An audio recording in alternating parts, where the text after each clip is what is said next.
I'm here with Nicole Fram. Nicole, we're going to be talking about toric lenses and indications and all the whole sort of context.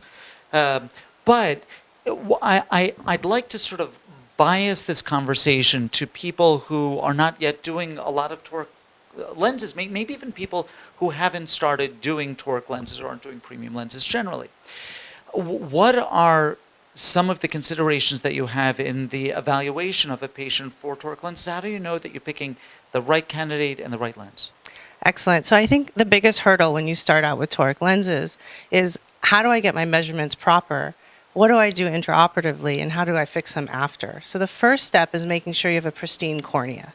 And so doing corneal topography, and I like to have at least 3 measurements of the cornea. So topography, tomography, and biometry, and then looking at their ARs. So their autorefractions will give you a K in there, and looking to see if all these things kind of line up within 10 degrees of axis and within about a quarter of a diopter in terms of power.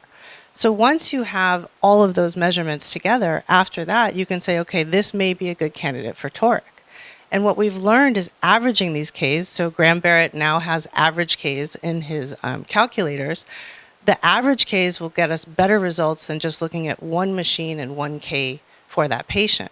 Now, whether the patient has with the rule astigmatism, oblique astigmatism, or against the rule astigmatism matters, because we know there's a posterior corneal contribution that acts like a minus lens and gives you an against the rule component. So with the rule, if you overcorrect, you're going to flip that axis to against the rule, and that doesn't really help you in terms of reading and things like that. Typically, people will aim about a minus 0.25, for their astigmatism refractive outcome with the rule. Against the rule, however, I may treat earlier, like at 0.75 diopters, because that patient actually has more against the rule component, especially as they age, and I want to leave them maybe just a touch with the rule. So those are the things that you're thinking about. Now, fortunately, these calculators, now that are available for every lens platform, will take into consideration the posterior corneal contribution. And so although it's an average, and the more astigmatism you have, the more posterior corneal contribution there is, on average, it definitely helps us hit our targets better. So there's so much that you packed in to what you just said. I know it took you a very short time to say it all, but there's a lot that we need to deconstruct from this. First of all, just one point of clarification that I want to make. So Graham Barrett's calculator is really helpful. There is, it doesn't, I don't think it immediately goes to the multi-K page, but that's an option Right. that you've got to check.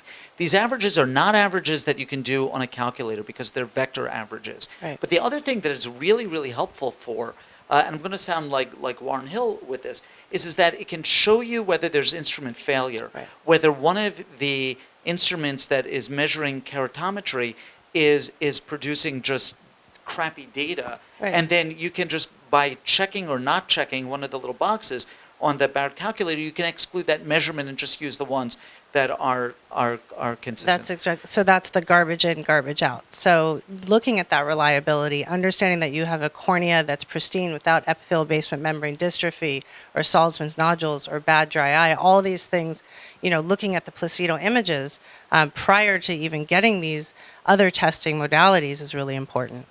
Now, let me clarify something that we are consciously skipping that is important. We acknowledge it's important, but we're not going to talk about it, which is optimizing the ocular surface before the biometry. Just, that's an important thing. We're not forgetting that. So here's what I want to ask. We've done our measurements, and we have, well, let me back up.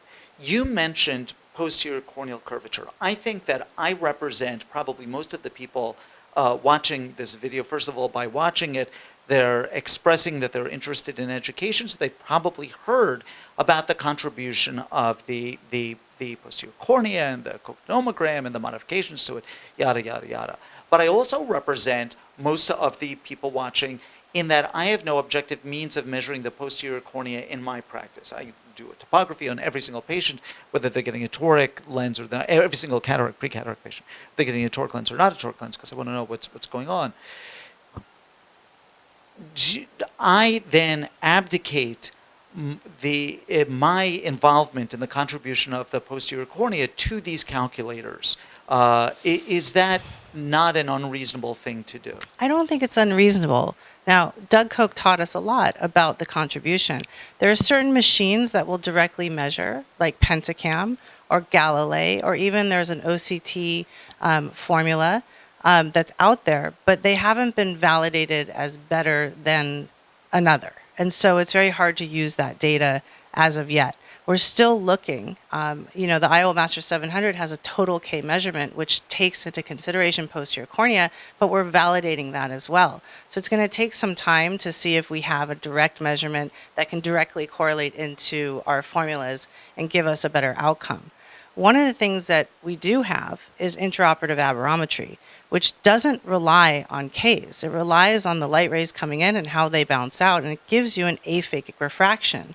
So by definition, if all the factors are pristine while you're operating, you will get a total kind of corneal power from that as it relates to the formula that it's being plugged into, and you'll be able to get a better assessment of that posterior cornea contribution indirectly. So that's a great segue, because I wanted to move from our position of being sort of all-knowing before surgery with all of the data that we have. Of course, we're not all-knowing, but whatever. And then going into surgery and using these measurements in the context of a patient who, for example, is now lying down. I want to know what I can do to optimize things without intraoperative aberrometry, with intraoperative aberrometry, and within the category of intraoperative aberrometry, how important really is the pseudophakic measurement? Can I just do the aphakic measurement and get enough data from that? So I think these are great questions. So the first thing is that you don't have to have intraoperative digital marking systems or intraoperative measurements to do toric lenses. You can use your calculators, you sit the patient in an upright position, you mark them preferably at a slit lamp, and you mark them at the 90 and 180 degree, and you use that as a reference mark for when they lay down. And when they lay down, they're going to get some cyclotorsion, but at least you accounted for that. If you do have the benefit of having a Callisto, which is digital marking, or intraoperative aberrometry, then you can use those things to help you surgically, but sometimes those things will fail, right? So the internet goes down, or the machine isn't working, or you get an error message, or the eye's too dry and you can't use it. So I wouldn't recommend relying on that entirely. In terms of intraoperative aberrometry, the pseudophakic measurement matters the most. The aphakic measure matters the most. The pseudophakic is strictly for rotation. But if the cornea has too much hydration, or you're not happy with the case after that point, you follow your marks that you made from the beginning. Yeah, I think that's a wonderful point. That's a wonderful point. Okay, so I have done my surgery, and I've been compulsive with my biometry, and everything's lined up, and just everything was perfect. And the patient has unexpected residual astigmatism at a funny axis, and I want to know how that happened, and why it's happening, and what I can or should or shouldn't do about it. Right. So this is where I think the biggest hurdle is for people to start using toric lenses, because unless you know how to fix it, you don't know if you want to join that club. And so, first of all, what we didn't mention is right at the end of the surgery, when you have the toric placed where you want it to be, I use intracameral antibiotics, and I'll kind of flush either BSS or intracameral antibiotics in to see if it's going to wiggle or rotate, and that's kind of my stress test. So that's one thing. What if it does? If it does, I spend time, to make sure that all the viscoelastic is out from behind the lens and in front of the lens. And then you can try and push the optic more posteriorly. Now, in a very high myopic eye, you may have to, people have advocated putting a CTR in. Capsular tension ring, yeah. But, there's not a lot of evidence that says that's better. But depending on platform, you're going to see this. So sometimes you want to offshoot it and then figure out which way it's trying to rotate, and it's usually in the counterclockwise fashion, and then try and kind of guesstimate it back into position. It's difficult in the long eyes. But back to what do you do now? You have We're a 2 5 weeks degree. post, we're 1 week, Yeah. or we're 2 weeks So post-op. for every 1 degree, you lose 3.3% of the effect. So you can imagine if you're off 10 degrees, and a lot of people feel that 10 degrees is adequate, you're losing a lot of effect, particularly in the low toric ads. So the first thing you want to do is dilate the pupil and check the position, right? And so How do you do that? I mean, I know how I do that. How I do you do have a that? slit lamp, and there's actually a JCRS publication where you can print it out if it's not on your slit lamp. That'll show you the axis mark that you can put on top of where it swivels on the slit lamp. So you can use that. Another way you could do it is you can actually take a photograph and put the marks on the cornea in 360 degrees and figure it out that way. So those are the ways that I do it. There's also Access Assistant, which is an app that you can use to do that. So there's various ways. Once you've figured out that it's actually rotated, you have to take into consideration, did this patient have pseudoexfoliation? Is it more dangerous for me to go back in?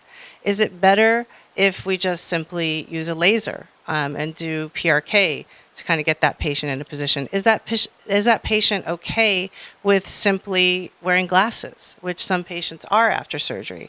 Part of my consent to the patients is I'm going to try and get as much of the astigmatism as I can, but I can't necessarily get all of it depending on the anatomy of the eye. Mitch Weichert and his group just came out with a paper on tilt, IOL tilt, and how IOL tilt contributes to that unexpected residual astigmatism after toric IOL placement. So all of these things are being factored in. But if it's simply that the IOL rotated, you want to wait at least a week. There is literature that supports that, because if you do it within 3 days, sometimes it rotates right back. And you want to make sure the whole IOL is freely mobile. If the ends of the haptics are stuck and fibrosed in, because sometimes that happens even at 3 weeks out, it's just going to rotate right back to that position. So you may have to be prepared to dissect it out, get all the viscoelastic out again, and then put it back into position. What do you? Fortunately, I've never had that case where I've had to go in and reposition a lens twice. But is there anything special that you do after your re-rotation to assure yourself that it's not going to re-rotate again? So there's some controversy on this. Some people like to keep the pressure a little bit low because they want the posterior capsule interacting with the posterior portion of the lens. David Chang advocates this. Yeah. So I don't ever like the pressure to be low because I don't want that pressure gradient. So I make the eye normotensive. I make sure all the viscoelastic is out. And then I will use a hydrogel sealant or make sure my incisions are really sealed so that when we're taking the lid speculum out and when they're immediately right after, that we're not getting a pressure variation. Yeah, so this is great stuff. And I know that we've gotten sort of in the weeds for our purported purpose of talking about getting into toric lenses. But I think, if anything, it should be comforting to viewers who are not yet doing toric lenses or doing very, very few toric lenses. Although we're talking about dealing with going back into surgery, neither you nor I are particularly anxious about this. I mean, this is something that's workable, it's infrequent, and it's usually not that hard to fix. I mean, the hardest part is deciding in your mind that you're going to do it and telling the patient. And then the last thing is, I don't normally tell patients to not exercise after surgery or anything like that. I just don't want a lot of sweat going in the eye and swimming and things like that. But with my toric patients, I ask them not to do a lot of inversions or things like that. They need to take it easy for a week after the surgery. And I think that's been an important thing to help with rotations post-operatively. Yeah, that's great. That's a great point. That's a nice pearl. Yeah. Nicole, I want to thank you. This is an important topic. This is really sort of bread and butter for us here. And you're just, as always, so very generous with your time. You came and you sat with me. You talked about this. We've been here for a while. You're a busy person. You're here. Anyway, I want to thank you. You've been very generous. I've enjoyed this conversation. I've learned a lot. Thank you so much.